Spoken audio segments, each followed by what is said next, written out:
कि जिसकी जितनी संख्या भारी उसकी उतनी हिस्सेदारी। तो अब तो छन के आ गया। अब ये एनडीए वाले भारतीय जनता पार्टी के लोग, अब महागठबंधन तेजस्वी और नीतीश की सरकार 2020 मैच खेलना बंद कर दें। क्योंकि चुनाव भी तो सर पे है। वही कह रहा हूँ मैं कि बेवकूफ मत बनाए दलित को, मुसलमानों को। जिस दिन दलित अति पिछड़ा मुसलमान एक हो गया तो पिछड़ों की दुकानदारी बंद हो जाएगी, एनडीए की दुकानदारी बंद हो जाएगी। क्या बात, राज होगा बिहार में। पर एक होते कहाँ हैं? होंगे, होना पड़ेगा। नमस्कार, मेरा नाम अक्षय दीप है और आप वेब समाचार देख रहे हैं। देखिए, बिहार की राजनीति में इस वक्त कई तरह के मुद्दे चल रहे हैं और उन मुद्दों में से कुछ मुद्दों पर हम बात करेंगे। युवा बिहार सेना के राष्ट्रीय अध्यक्ष इंजीनियर राजकुमार पासवान जी से इस वक्त हमारे साथ मौजूद है। कीमती समय दिए हमें। सबसे पहले तो स्वागत है आपका। ये नमस्कार। आपके हाथ में जो बुकलेट है, क्या आप इसे सही मानते हैं? जातिगत जनगणना की रिपोर्ट है ये बुकलेट है, बिहार सरकार द्वारा जारी किया हुआ जी। जातीय जनगणना का रिपोर्ट है कि कौन से जाति की कितनी संख्या है जी। तो आपको बता दूं कि हमारी जाति जी, पासवान की जाति दुसाध धारी और धड़ी बिल्ला नंबर 87 हाँ, बिल्ला नंबर 87 दुसाध धारी धड़ी 69,43,000 5.33। इस गणना को मैं मानता ही नहीं हूँ। मानती ही नहीं है? बिल्कुल नहीं मानता। ये फेक है, ये फर्जी है। जी हाँ। यादव को जिसने भी गणना किया है ये तेजस्वी और नीतीश की सरकार को बदनाम करने का ये गणना है। वही लोग तो करवाए जरूर है। मैं भी, हमारी पार्टी भी समर्थन दिया था, हमारी पार्टी भी मुखर होके बोला, मैं भी अनकंडीशनल समर्थन दिया था साहब। तो इसका मतलब का हमारी जो जनसंख्या थी 6+ वो आज 5.311% हो गया। 6+ था आपका? जी हाँ। अच्छा। आपको बता दूं कि बिहार में सिर्फ 5 लोग की जनसंख्या कैसे बढ़ गई? कौन कौन है? क्या क्या नाम है जाति का? सुन लीजिए। अब पहले मैं क्लियर कर दूं, वो जाति के लोग हमारे भाई हैं, जाति से कोई द्वेषता नहीं है। जी, बिल्कुल बिल्कुल। कौन कौन है? कुर्मी पहले 1.5% थे। अच्छा। 2.5% हो गए अब 2.5%। अच्छा। कुशवाहा 3.5% था। अब हो गया 5% कुछ नहीं 4.5%। अच्छा। आपको बता दूं यादव 12% थे। अच्छा। अब हो गए 14%। मुस्लिम का भी इजाफा है 1.5% का। अच्छा। तो महागठबंधन सरकार को जिन जातियों से ज्यादा फायदा थी। सवर्णों का के बारे में क्या कहेंगे? सवर्ण भी सवाल उठा रहे हैं कि उनका भी कम करके दिखाया गया। राजपूत, ब्राह्मण, राजपूत सब बता रहे। देखिए, जिन जातियों का संख्या कम दिखाया गया उनके प्रतिनिधित्व नेतृत्व करता सामाजिक कार्यकर्ता को मुखर होकर बोलने की आवश्यकता है। एक सवाल और।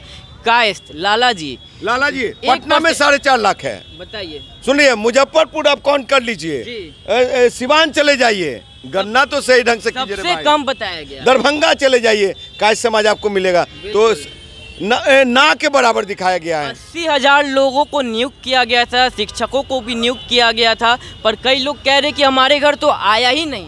साहब आपके घर आया था? आपके घर आए थे? मैं बता रहा हूँ, आपके घर आए थे? देखिए, जो सच है सच बोलने की ताकत रखता हूँ।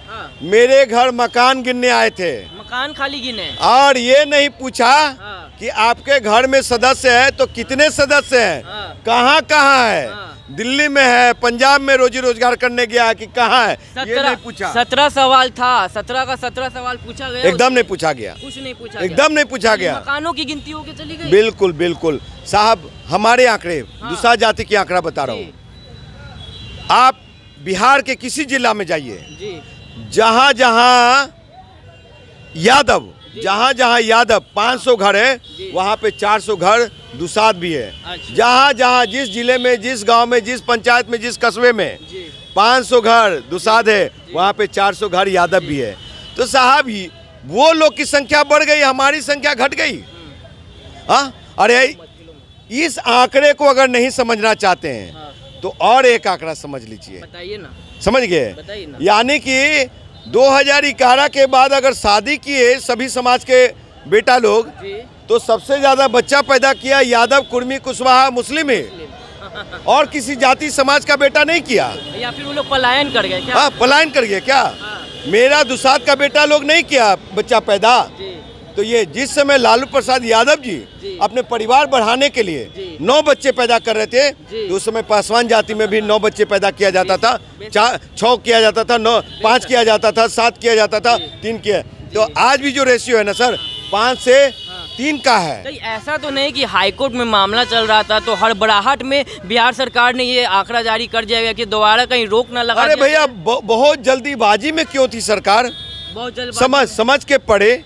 चलिए, आपने जनगणना करा लिया, गलत सही जो भी रिपोर्ट दिया हम स्वागत करते हैं, और समय लेना चाहिए था। हाँ, लेकिन सुप्रीम कोर्ट जो खारिज किए है ना, तो मैं इतना बताना चाहूँगा कि सुप्रीम कोर्ट सुप्रीम है, सुप्रीम कोर्ट सुप्रीम है, बेशक है, उसका सम्मान है, बेशक है। लेकिन आप वो दिन भी याद कीजिए जब अनुसूचित जाति जनजाति के एट्रोसिटी एक्ट को खत्म किया गया था, और उस एट्रोसिटी एक्ट को लेकर के देश का दलित, अनुसूचित जाति जनजाति लोग 2 अप्रैल 2018 को सड़कों पे थे, और उस ऑर्डर को खारिज करना पड़ा, पार्लियामेंट से रद्द करना पड़ा, हाई कोर्ट भी ने उसको वापस लिया, सुप्रीम कोर्ट भी वापस। तो ये बताइए साहब कि ये लोग किस तरह की बात करते हैं, किस तरह के ये गणना करते हैं।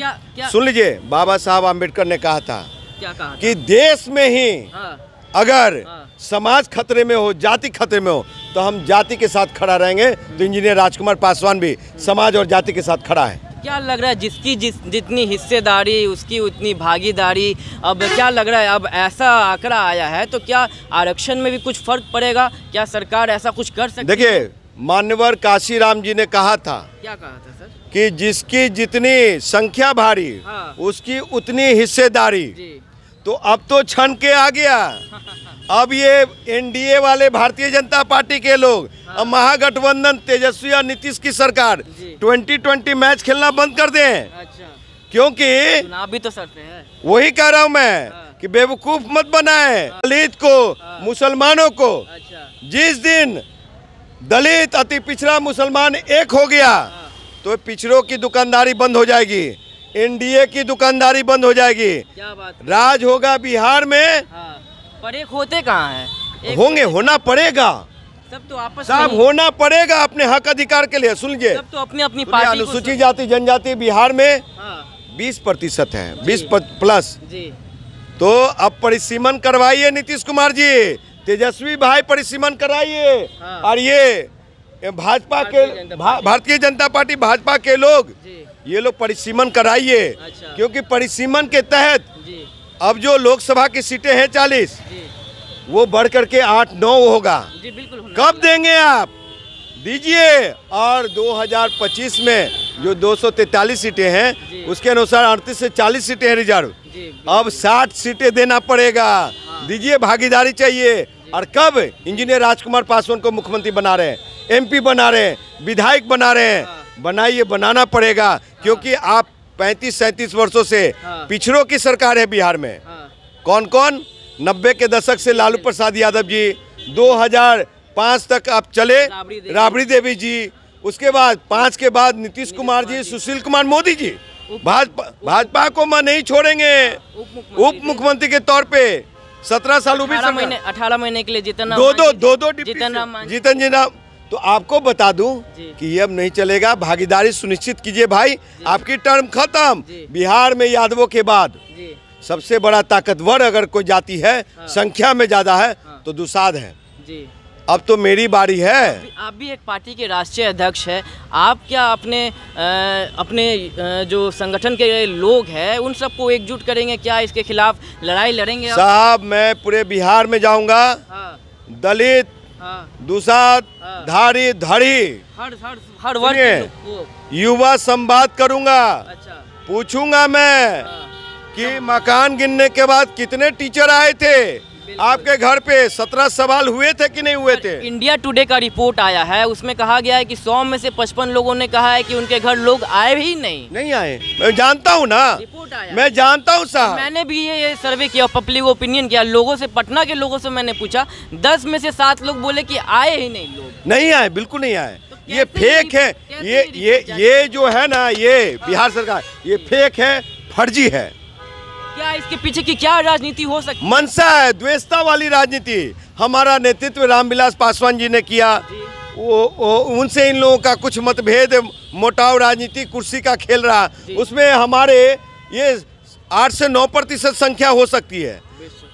मान लिया 6% जो पुरानी रिकॉर्ड, हमारे लोग को वंचित क्यों किया जाता है? वो देशता में काटा क्यों जा रहा है? अब तीनों जातियों को मिला के 5% दिखाया गया है। बताइए, जाति नहीं है, वो सब एक ही है, दुसाध धारी धड़ी एक ही है, मतलब वो टाइटल पासवान लिखते हैं, कहीं मांझी, सुनिए हमको तो लगता है ना, कहीं मांझी लिखते हैं टाइटल, कहीं चौधरी लिखते हैं, इन लोगों को गिना ही नहीं गया। मुख्यमंत्री ने कहा था कि जाति के अंदर जो उप जाति है उन सभी का अलग अलग रिपोर्ट जारी किया गया है, जैसे कि लाला अम्बस्ट में 13 ऐसे आते हैं, श्रीवास्तव, अम्बस्ट, शर्मा, उनका नहीं दिखाया गया, सिर्फ कायस्थ का दिखा दिया गया। हाँ साहब, यादव में भी 7 होते हैं, 9 होते हैं, हाँ। वो नहीं दिखाया गया, बहुत जगह देखा है मैंने इसमें, लेकिन सिर्फ यादव 14%। यादव में भी देखिए, आप देखिएगा तो उसमें बहुत लोग जोड़ दिया गया, माफ कीजिएगा, उसमें जितने भी ग्वाला वगैरह दिखाया गया, सबको जोड़ के दिखाया गया।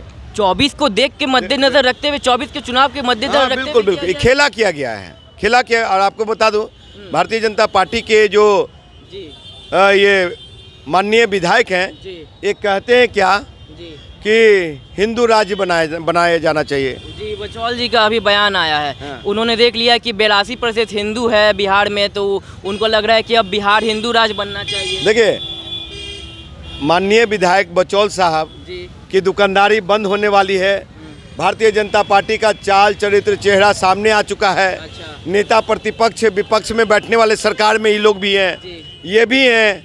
अब काम हिंदू राज, सुनिए, हिंदू राज से नहीं चलेगा, पेश कीजिए, सुनिए, दलितों की संख्या सबसे ज्यादा है, 20+ है, दलिस्तान बनाइए, दलिस्तान। इंजीनियर राजकुमार पासवान दलिस्तान की मांग करता, जो बाबा साहब आम्बेडकर ने मांग किया था। अच्छा। और आप बात करते हैं, सुन लीजिए, दलित, अति पिछड़ा और मुस्लिम एक हो गया ना, इन सब की दुकानदारी इसी की चिंता है, बंद हो जाएगी दुकानदारी। उसी भाजपा में, उसी बहुत बढ़िया अभिषेक जी ना, अक्षय जी बहुत बढ़िया हुआ है जातीय जनगणना, कि अब भारतीय जनता पार्टी और ये तेजस्वी भाई नीतीश जी की जिम्मेवारी फिक्स होती है, ड्यूटी फिक्स होती है, कि अब भागीदारी देनी पड़ेगी।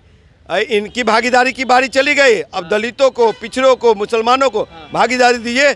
M/2 समीकरण, अति पिछड़ा को लॉलीपॉप दे करके, झुंझुनों थमा करके काम नहीं चलेगा। सवर्णों को पीछे कर दिया जाए। अब सुनिए, स्वर्ण को पीछे की बात नहीं है। बचौल साहब कौन सा हिंदू राज बनाना चाहते हैं? क्या नाथूराम गोडसे वाला हिंदू राज बनाना चाहते हैं? दीनदयाल उपाध्याय वाला बनाना चाहते हैं? श्यामा प्रसाद मुखर्जी वाला बनाना चाहते हैं? सुन लीजिए, उनके ही पार्टी में कई मुस्लिम नेता है, शहनवाज हुसैन है। सुन लीजिए, सदाशिवराव गोलवलकर वाले बनाना चाहते हैं, RSS संघ भाजपा वाला हिंदू राज्य बनाना चाहते हैं। वो राज्य नहीं चाहिए। अच्छा, वो हिंदू राज्य नहीं चाहिए। कैसा चाहिए? कैसा चाहिए? ये कहते हैं, ये एक मिनट, क्या रामचरितमानस में जो लिखा गया है कि ब्राह्मण पढ़ा लिखा हो चाहे नहीं हो, वो पूजनीय है, लेकिन दलित शूद्र कितनों विद्वान हो, कितनों ज्ञानी हो, लेकिन वो पूजनीय नहीं है। शिक्षा मंत्री ने ये बात कही थी कुछ दिन। क्यों, ये बताइए। तो ऐसा नहीं चाहिए। हम ब्राह्मणों का सम्मान करते हैं, तो इसका मतलब क्या, हमारी हिस्सेदारी, हकदारी मारी जाएगी? नहीं होने देंगे। राजकुमार पासवान सामने से गोली खाने के लिए भी तैयार बैठा है। गोली खाने के लिए तैयार है? हाँ, अपने जाति के लिए, अपने समाज के लिए, अपने जमात के लिए। कितना आरक्षण की मांग करते हैं आप? सुनिए, आरक्षण की मांग ये करते हैं, आरक्षण की मांग, कि जो बाबा साहब आम्बेडकर ने जो 22.5% आरक्षण दिए थे, उसको बढ़ा करके अनुसूचित जाति जनजाति का आरक्षण को 35 से 40%, कितना, 35 से 40% किया जाना चाहिए। आप करेंगे, फिर अन्य जातियां भी मांग करेंगी? भैया, मांग तो चली रही है। स्वर्णों को, गरीब स्वर्णों को 10% आरक्षण दे दिया गया, EWS के रूप में फायदा ले रहे हैं। फायदा क्या ले रहे हैं उन लोग? जो गरीब है उनको तो मिल ही रहा है ना। तो हम लोगों में गरीबी नहीं है, आप बता दीजिए। 100 में 100 तो नहीं है। जमींदारी एक 100 में 100 तो नहीं। एक जमींदार के घर में हजारों बीघा जमीन है, वो कौन देखेगा? हिस्सेदारी दीजिए। आप ही के घर में क्यों रहेगा? हम मुझे क्यों नहीं मिलेगा? अच्छा तो दीजिए।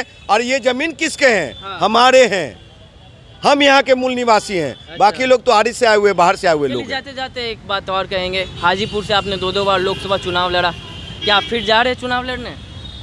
मैं लड़ रहा हूँ, औरों का पता नहीं। हाँ, हाजीपुर से लड़ेंगे। मैं लड़ रहा हूँ, औरों का पता नहीं। चिराग पासवान होंगे सामने, पशुपति पारस कौन है?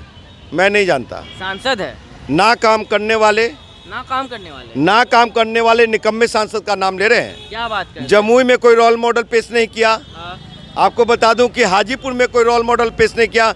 जाके माननीय सांसद, माननीय केंद्रीय मंत्री ये पशुपति कुमार पारस जी से पूछ लीजिए कि 5 साल में क्या किया है अनुसूचित जाति जनजाति के लिए। रिजर्व सीट से हैं जी, बिल्कुल रिजर्व सीट से हैं, तो रिजर्व सीट पे क्यों लड़ाया जाता है दलितों को? इसलिए कि सामंतवादियों के जो है ना, जो सामंतवादी हैं उनके मुख्य धारा में बराबरी में लाने के लिए जो गरीब शोषित वंचित हैं, दलित हैं, उसको लाने के लिए किया जाता है। तो ये चीज़ें, और आप उसका नाम ले दिए जो जिसका इशारा है, बहुत स्मार्ट हैं, बहुत सुंदर हैं, समझे। लेकिन जब जातीय जनगणना की बात आई, उस पर मुखर होकर के वो नहीं बोले। पहले मैंने बात किया, लोग दुनिया देखा। उन्होंने भी कहा है कि ये गलत है। सुन लीजिए, उनका भी बयान आया, वो बोले कि अच्छी बात है, स्वागत योग्य है। लेकिन वो ऑस्ट्रेलिया में थे, ऑस्ट्रेलिया के समुद्र के किनारे लहरों का मजा ले रहे थे। वहाँ पे अपने पिताजी को उन्होंने पिंडदान भी किया। वहाँ पे ऑस्ट्रेलिया में होता कि गया में होता है? ये संघ भाजपा वाले हैं ना, अच्छा। कहीं भी करवा देंगे पिंडदान। और जो हाथ में 1 किलोमीटर तक कलाई बांधे, कलाई बांधे, जय श्री राम का टीका लगाए, समझ गए? जाने दिए, तो जय श्री राम का टीका लगाए। बढ़िए भैया, बढ़िए। देखिए, जो ये संघ भाजपा मानसिकता के जो हमारे दलित समाज में ही नेता हैं, अनुसूचित जाति जनजाति के जो नेता हैं, वो लोग दलित नहीं है, नागपुरी संघी दलित है। और जो हाथ में 1 किलोमीटर तक कलाई बांधे, जय श्री राम का टीका लगाए, वो कभी भी दलित हितैषी नहीं हो सकता, कभी भी दलित हितैषी नहीं हो सकता, गद्दार हो सकता है, एजेंट हो सकता है, हनुमान हो सकता है। कई पासवान युवा तो उनको अपना रोल मॉडल मानते हैं। वो है हमारे भाई, वो है हमारे भाई जो अबोध हैं, वही नेता मानते हैं, वही जिंदाबाद कर रहे हैं। जानते कौन? उस जिंदाबाद करने वाले के पिता को जी, चिराग भाई के पिताजी ने नौकरी नहीं दिया। अगर नौकरी दे दिए हुए तो वह जिंदाबाद नहीं करते, IAS IPS डॉक्टर इंजीनियर होते। रामविलास पासवान जी को आप मानते हैं? स्वर्गीय रामविलास पासवान जी को मानता हूं मैं, राष्ट्रीय नेता रहे, सम्मानीय रहे। हम उनके खिलाफ 14 में लोकसभा चुनाव भी लड़ा हूं, लेकिन वो 7 बार केंद्रीय मंत्री रहे। और 7 बार कौन कौन सा मंत्रालय रहा? सुन लीजिए अब। ये योजना, पहला योजना मंत्रालय रहा है, रेल रहा है, फिर क्या कहते हैं टेली कम्युनिकेशन दूरसंचार मंत्रालय रहा है, कोल एंड माइंस रहा है, फर्टिलाइजर रहा है, और भी 2-3 मंत्रालय रहे, स्टील जो भी है। आपको बता दें कि साहब इन सबों में और गरीब शोषित दलित का बेटा, अनुसूचित जाति जनजाति के बेटा, दुसाध के बेटाओं को चिराग जी को एक भी मंत्रालय क्यों नहीं मिल पाया? सुन तो लीजिए साहब, उनके बेटाओं को अगर उसमें एक उनके पिता को, सॉरी जो जिंदाबाद कर रहे हैं चिराग भैया, उनके पिता को अगर 1-1 लाख भर देते चपरासी में पानी पिलाने में, रेलवे में पत्थर टालने में, समझ गए, ये दूरसंचार में तार खींचने में, खलासी में भर देते ना, लालू जी ने किया था। हाँ, तो आज वो लोग IAS IPS डॉक्टर इंजीनियर होता, उनके घर की आर्थिक स्थिति सुधरी होती। 50 साल तक गुलाम रखा, अब गुलामी से बाहर निकलने की कोशिश है इंजीनियर राजकुमार पासवान के नेतृत्व में। इसलिए कह रहा हूँ कि भारतवर्ष 200 साल गुलाम रहा है अंग्रेजों के हाथों में, तो भारत आजाद हुई ना, उसी तरह से बिहार का पासवान भी शाही पासवान परिवार पार्टी, चिराग परिवार पार्टी से मुक्ति निजात मिलेगा पासवानों का, वो हमारे साथ आएंगे। चलिए, तो हमारे साथ इंजीनियर राजकुमार पासवान थे, कई मुद्दों पर इन्होंने अपना जवाब दिया, इन्होंने अपनी बातें कही। चिराग पासवान को भी खास तौर पर काफ़ी कुछ कह दिया है और साथ ही साथ बिहार सरकार के द्वारा जो जातीय गणना की रिपोर्ट जारी की गई है उस पर भी उन्होंने सवाल खड़े किए कि रिपोर्ट साफ तौर पर जाली है, इनका इस रिपोर्ट पर कोई विश्वास नहीं है। तो राजकुमार पासवान जी ने कहा कि इनकी जो हिस्सेदार, इनकी जो जनसंख्या है वो 8 से 9% से भी अधिक है। और साथ ही साथ रामविलास पासवान से लेके हरिभूषण ठाकुर बचौल, जिन्होंने बीते दिनों हिंदू राज्य बनाने की मांग की थी, उस पर भी इन्होंने अपनी टिप्पणी रखी कि जो नेता हिंदू राज्य बनाने की मांग करता है वो नेता नहीं होता है, वो बेशक ही बेतुकी बातें हैं। तमाम खबरों के लिए आप बने रहे वेब समाचार के साथ। हमारे चैनल को सब्सक्राइब कर ले, फेसबुक पेज को फॉलो करें। धन्यवाद।